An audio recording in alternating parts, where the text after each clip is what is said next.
Olá, você está no Eureka na TV. Bem-vindo! Lembre-se, né? Sempre neste horário, das 5h30 até às 6 horas da tarde. E também, não esqueça, nós também estamos um pouquinho antes. Agora estamos 2 vezes com você. Na TV Educativa, das 13h30 até às 2 horas da tarde, até às 14h. E das 15h30 até às 18 horas da tarde, beleza? Nesses 2 horários, você nos encontra com você diariamente. Não esquecendo também do nosso programa, né, no rádio, na FM 97.1, em que você encontra também o Eureka no rádio. Ali, mais ou menos, você sabe, de 5 para 7 até às 7 horas da manhã e de 5 para as 11 até às 11 horas da noite. Sempre conversando sobre temas de educação primordialmente. E de novo estou aqui com o meu amigo William, professor de matemática. Nós já tivemos um papo. Se você não viu, vá lá no YouTube, encontre lá no YouTube, foi um papo bem interessante e nós estamos aqui justamente continuando esta conversa, tá? Então dê uma olhadinha lá no YouTube, no Instituto Eureka Educa-me Brasil e aproveita e se inscreve no canal, onde estão todos os programas que nós fizemos até agora no Eureka na TV. Bom, William, nós tivemos um papo iniciado, volto a dizer para você, dá uma olhadinha no primeiro programa lá no YouTube. E talvez nesse sábado também, você já pode ver neste sábado, inclusive, a repetição desse programa, ou no sábado, bom, depende, nesse sábado ou no anterior tem que dar uma olhadinha. Mas no YouTube é certo que você acha.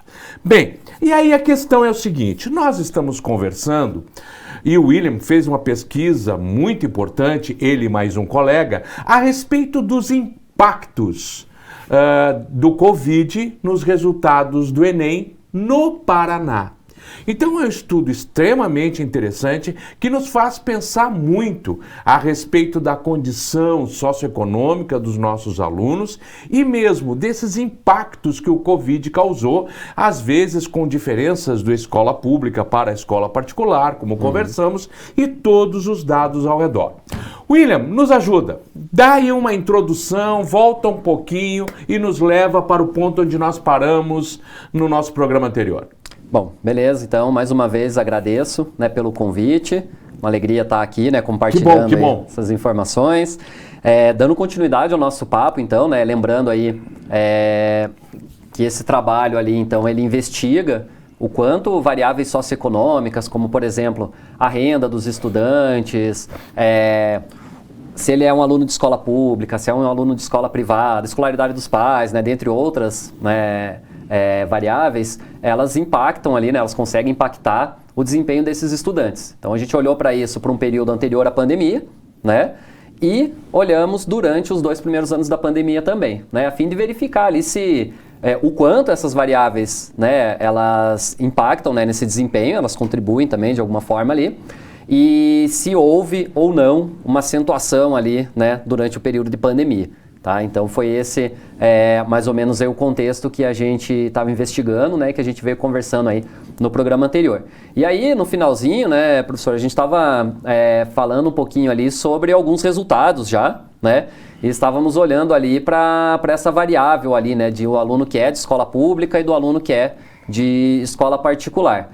E aí os dados mostraram ali para a gente, né, que existe, né, sim, né, existe ainda essa discrepância ali, né? Então tem uma diferença de rendimento ali, né? Não é rendimento, de desempenho, né, desses alunos nessa prova, né, no Enem, quando eu olho para alunos de escola particular e quando eu olho para alunos de escola pública, né? Então a gente observa ali que de fato há uma diferença ali, sendo que os alunos, né, que estavam concluindo ali o ensino médio em escola particular, eles tiveram em média ali, né, um desempenho mais alto ali, tiveram um score mais alto ali, né, na prova do Enem. E aí uma das hipóteses que a gente tinha, né, que a gente estava investigando é que Isso de fato aconteceria, né? As escolas particulares ali conseguiriam ter ali, né, com seus alunos um desempenho maior, porque isso em outros estudos já vem sendo mostrado, né? Embora a gente não tivesse esse recorte aqui no Paraná, mas isso já era algo observado em outros estudos também. Né, aliado a isso, nós entendíamos ali, ou tínhamos essa hipótese de que durante a pandemia essa diferença poderia ser ainda maior. Poderia crescer, né? Poderia crescer, visto que, né, o que a gente observou ali durante a pandemia foi um tempo de resposta diferente, né? Então, escolas com maior estrutura ali, seja de tecnologia, de familiaridade dos próprios professores, né, com isso. É importante que a gente perceba, né, que a escola particular, de uma maneira geral, ela já partiu de uma estrutura que já estava encaminhada, né? Muitas escolas particulares já tinham encaminhamento nesse sentido dessas aulas, né? E de onde encaixar as aulas, como encaixar essas aulas. Agora, para a escola pública foi muito mais complicado, né? Sem contar que também muito mais complicado para o aluno de escola pública. Porque vamos supor lá, o aluno de escola particular, ele deve ter o seu celular, é muito difícil que não tenha, mas vamos supor que ele não tenha, né? O pai tem, a mãe tem um computador em casa, às vezes tem 2 computadores em casa, um do pai, da mãe. Se ele próprio aluno não o tiver, provavelmente o tem, na maioria dos casos. Agora que é completamente diferente do aluno da escola pública. Muitas vezes tem um único celular na família e ele tem 2 ou 3 irmãos, vai ter que se revezar com aqueles 2 ou 3 irmãos, que até foi o que nós conversamos no programa anterior, né? Dessas dificuldades, tem um único celular e tem 2 filhos na escola, quer dizer, os 2 deverão ter aula. Como é que vai funcionar isso? Então, a própria estrutura, internet, às vezes não tem em casa também, quer dizer, há toda uma circunstância que coloca o aluno de escola pública que já estava em desvantagem, em maior desvantagem nesse sentido, né? Isso, exatamente. E então, baseado nisso, né, nessa realidade, né, que você explanou muito bem, aí, recordando aí, né, do que a gente estava conversando ali no programa anterior, então a gente entendia que, poxa, é provável que o tempo de resposta dessas escolas, né, seja menor e o impacto ali, né, dessa necessidade que houve, né, do ensino remoto e tudo mais, né, ele fosse menor, assim, os alunos sentissem menos isso, né? Mas aí, curiosamente, né, quando a gente olhou para os dados ali, teve uma redução entre a distância, né, desses scores ali dos alunos, em média, né, desses alunos de escola pública e alunos de escola particular. Isso chamou bastante atenção. Então é um ponto assim que é algo para a gente, né, celebrar, né? Então, poxa, né? Então é importante, a gente tem que buscar exatamente essas circunstâncias que eu acabei de comentar, né? Nós temos algo que vai numa direção contrária. Isso, exatamente. Então é algo que nos surpreendeu, né, num primeiro momento, assim, mas que também colocou uma pulguinha atrás da orelha, né? Porque por que será que houve essa redução? Então a gente vai entender um pouquinho melhor ali.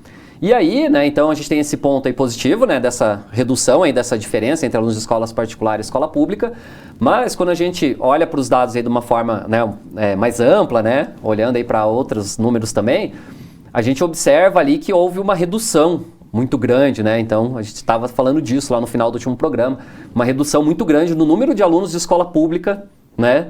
Especialmente ali nos 2 primeiros anos da pandemia, tá? Então, até a gente pode colocar na tela aí, né, para relembrar ali o gráfico, né, para quem não conseguiu acompanhar.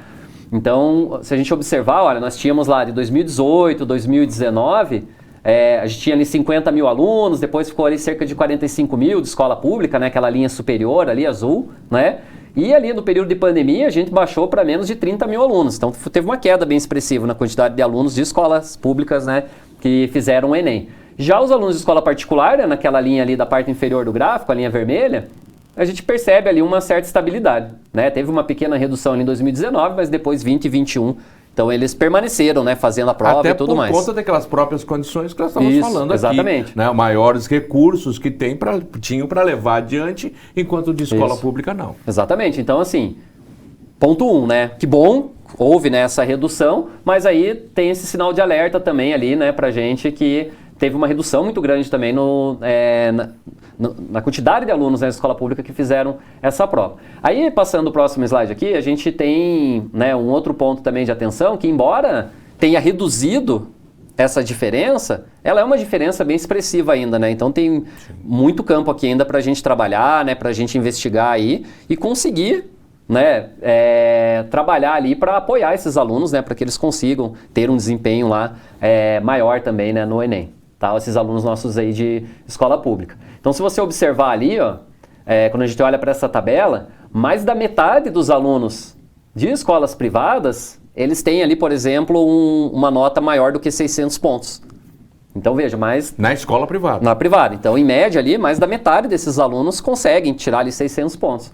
Quando a gente vai para a realidade da escola pública, é menos de 25% dos alunos que conseguem ter uma nota superior ali a 600 pontos, né? E isso, voltando no nosso assunto também, né, da onde a gente partiu para essa pesquisa, isso vai ter um impacto muito forte ali na possibilidade desse aluno acessar ou não o ensino superior.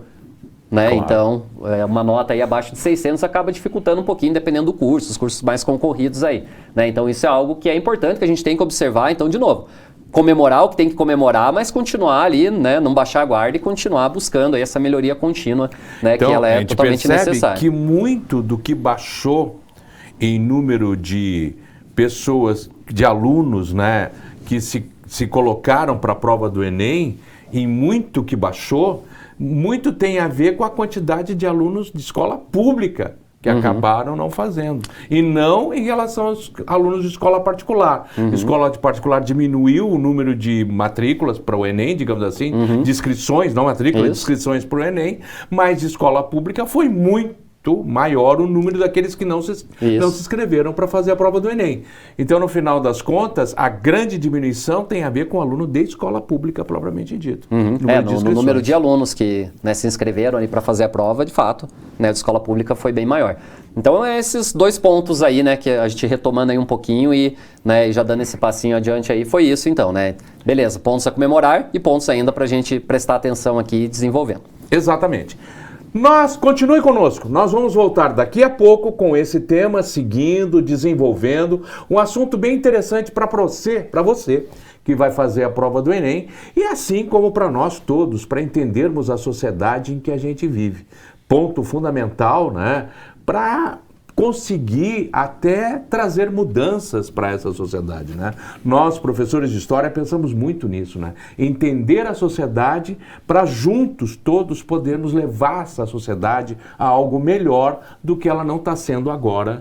No momento. Voltamos daqui a pouco. Permaneça conosco. Tome uma aguinha, faça um xixizinho e volte. Estaremos juntos daqui a pouco.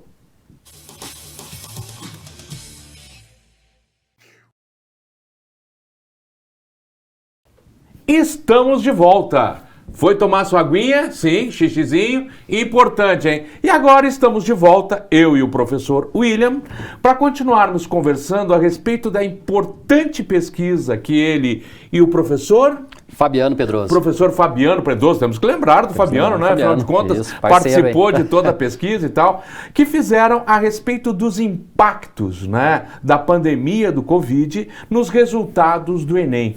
Importante pesquisa que nos dá um quadro muito significativo do que aconteceu no Paraná. E se nós pensarmos de uma maneira geral, a gente pode até levar isso adiante, né? Porque o Brasil nós temos o Paraná. O Paraná podemos colocar como microcosmos em relação ao próprio Brasil, né? E tentarmos entender um pouco dos resultados também do Brasil em relação à prova do Enem por conta da pandemia do Covid. Mas vamos em frente, William. Continue nos levando aí pela sua pesquisa. Beleza. Bom, então dando continuidade aqui, a gente falou bastante ali, né, sobre essa questão, né, da variável ali, tipo de escola pública, escola particular. Mas uma outra variável ali importante, né, que a gente observou ali, que a gente já discutiu também lá no primeiro programa ali, né, que ela teve um impacto grande também, né, que é a variável renda. E aí eu queria colocar ali na tela ali de novo, por favor, no próximo slide, nós temos ali o seguinte, olha, que a proporção de alunos ali por faixa de renda, ela também teve uma diferença aqui no comportamento quando a gente olha ali para os 2 anos anteriores à pandemia e no primeiro biênio ali da pandemia de Covid-19.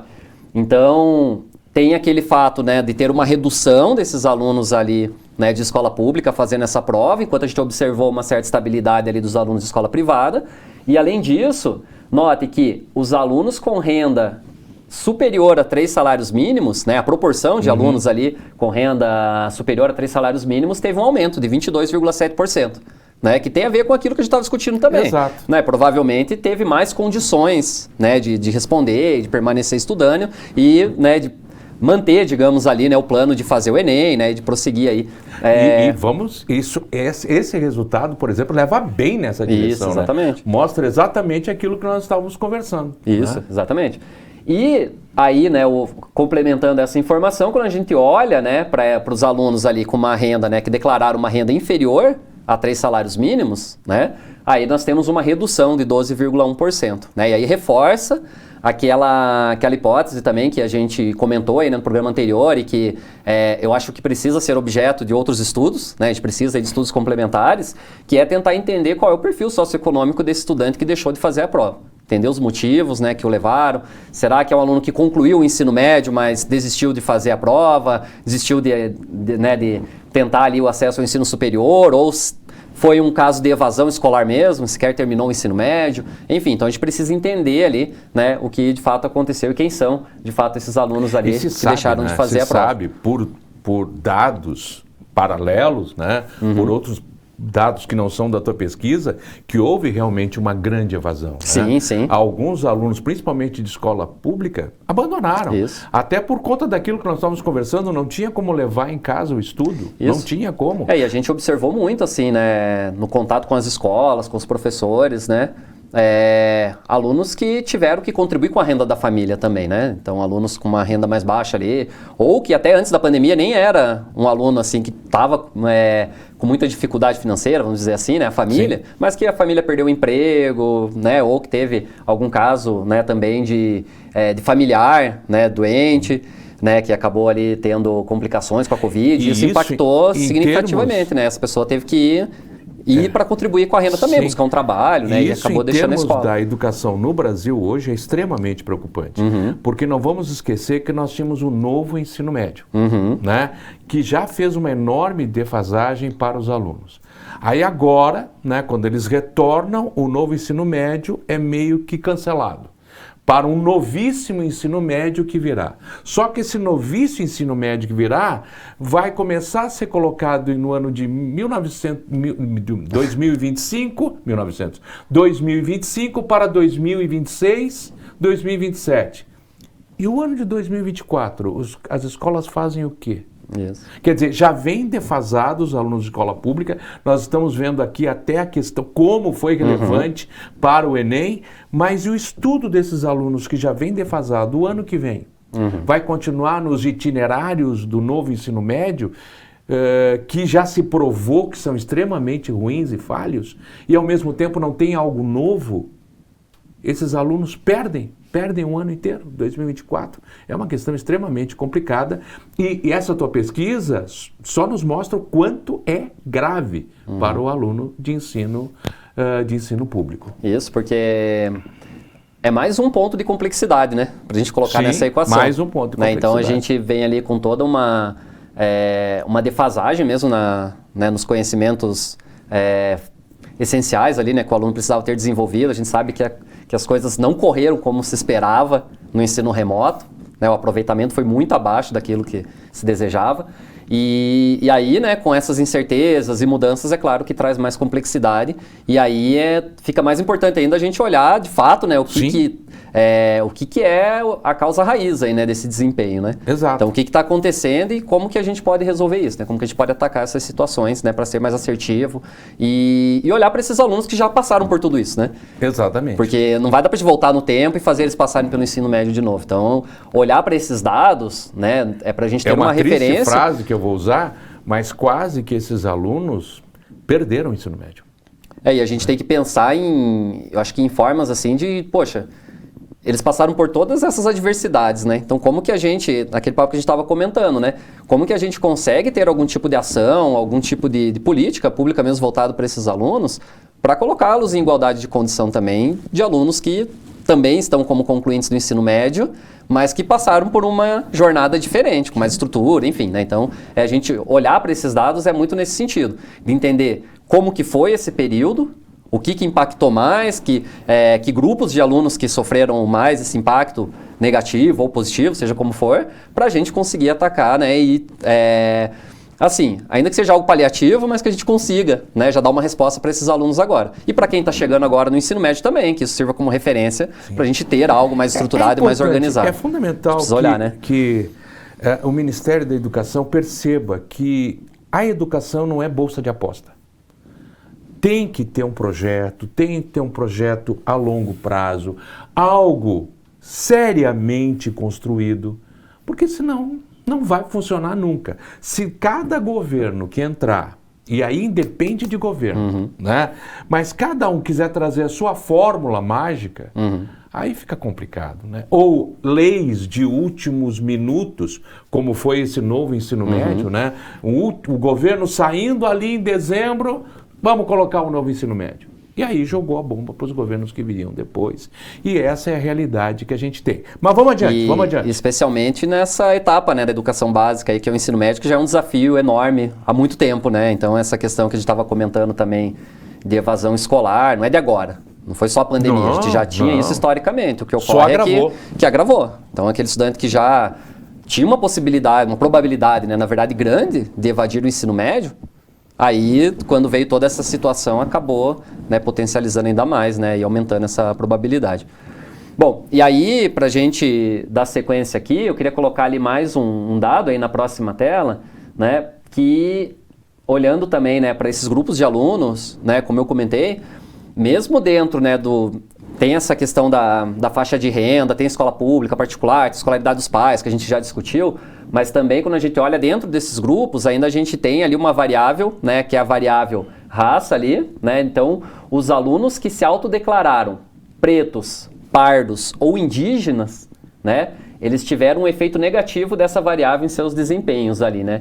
E esse efeito, ele foi acentuado ali durante a pandemia. Então, quando a gente olha para esses grupos especificamente, né, o grupo que se autodeclarou ali preto, pardo ou indígena, né, usando aqui a nomenclatura do formulário lá, né, do INEP, né, então, que é da onde a gente extraiu os microdados, eles então já apresentavam ali um desempenho, em média, abaixo ali, né, da população autodeclarada branca ali, por exemplo, e que isso teve um impacto maior ainda durante a pandemia. E quando a gente olha para a população indígena, aí a gente percebe ali que é algo que teve um impacto muito maior ainda nesse período de pandemia. Então, o impacto negativo ali, né, a distância, né, média que ele ficou ali, né, das outras populações, teve um aumento ali de aproximadamente 196%. Né? Então, se a gente observar ali, ó, onde está na penúltima linha da tabela ali, então estava menos 15 pontos ali, né? Sim, exatamente. Do Enem ali, quando a gente compara com as pessoas que se autodeclararam brancas ali, né? Quando você olha para a pandemia, foi para menos 44 ali, né? Então quase que triplicou ali essa diferença ali, né, de pontos. Então é algo que realmente é bem importante. Mas quase triplicou ali, né? Então é algo quase assim triplicou. Que a gente precisa olhar e entender que essa população foi mais afetada. Então foi aqui extremamente tá nos mostrando isso, né? Então, menos pessoas foram fazer a prova e esses que ainda assim, que a gente já sabe que são pessoas que ainda conseguiram permanecer na escola e ainda tiveram lá, né, a possibilidade de fazer o Enem. E mesmo assim ainda tiveram um impacto muito grande. Então, a gente olhando, agora pense naquela população que sequer foi fazer a prova, né? Talvez tenha sido um impacto muito maior. Né? Então, por isso que eu falei que é importante a gente ter, então, esses estudos complementares. As pessoas não conseguem entender, que é o tal do racismo estrutural, né? Está presente na nossa sociedade. Sim. Nas desvantagens que tem em relação à população branca, né? As oportunidades são iguais para todos, uma ova. Não tem condição de ser iguais. Quando a gente olha para um quadro assim, é uma das maiores comprovações disso. E é uma das realidades que o nosso país tem que mudar. Isso, né? Com certeza. E olhar para esses dados, né, professor Oswaldo, é importante nesse sentido, da gente reconhecer que existem essas lacunas, da gente reconhecer que existem populações que historicamente, né, já carregam ali muitos desafios ali para além do estudar mesmo, né, da parte ali cognitiva, de sala de aula, do trabalho do professor, e que isso precisa ser atacado pelos governos, pela sociedade de forma geral, para que a gente consiga, de fato, deixar essas pessoas, né, esses alunos, esses estudantes em igualdade de condição. né? E aí, indo na linha do que você estava falando, só para concluir aqui, né, o que a gente trouxe aí da pesquisa, no final das contas, e aí eu quero fazer mais um breve comentário, é que, olhando aí para os dados, qual que foi a população, qual que foi o grupo, né, que a gente percebeu que teve maior impacto aí durante a pandemia? Foi o grupo que era concluinte de escola pública, renda inferior a 3 salários mínimos e autodeclarado preto, pardo ou indígena, né? Então esse é o público ali que teve o maior impacto negativo, né, durante aí esse período de pandemia. Então era um grupo que já tinha, né, um impacto ali antes da pandemia, mas que teve esse impacto ali, né, mais acentuado também durante esse período. Exatamente. E aí, né, indo na linha do que você estava falando, é importante a gente olhar para esses dados para a gente olhar enquanto sociedade e ver como que a gente oportuniza as mesmas condições aí para todas as pessoas, né, independente ali, né, de qual grupo social que ela se enquadra, enfim, né, para que a gente de fato consiga proporcionar aquilo que os próprios documentos oficiais trazem, né, que é uma educação com equidade. Exatamente. Né? Então, o primeiro direito social na Constituição. Então assim, e a gente não está dizendo que quem é de escola pública é menos capaz, nem nada disso. Muito pelo contrário, o que a gente está dizendo é assim, é que eles têm que enfrentar muito mais dificuldades para chegar, né, a ter ali as oportunidades que eventualmente outros grupos sociais já têm desde criança. Né? Então, para fechar aqui, eu queria deixar essa reflexão, né? A gente olha, né? A gente olha sempre assim, né? E eu acho que a gente tem que valorizar mesmo aquela pessoa que, mesmo contra todas as diversidades, consegue vencer. Então a gente olha aquele aluno lá que acordava de madrugada, andava não sei quantos quilômetros e tal, e mesmo assim consegue, vai lá, passa num curso super concorrido, tipo medicina, se forma, né? Então tem que celebrar mesmo essa pessoa. Mas a minha pergunta, a provocação que eu deixo é essa. Nós estamos vendo onde ele chegou. Mas onde ele poderia ter chegado se ele tivesse tido a igualdade de oportunidade que as outras pessoas tiveram também? Talvez poderia ter ido muito além, né? Olha, uma importante reflexão, hein?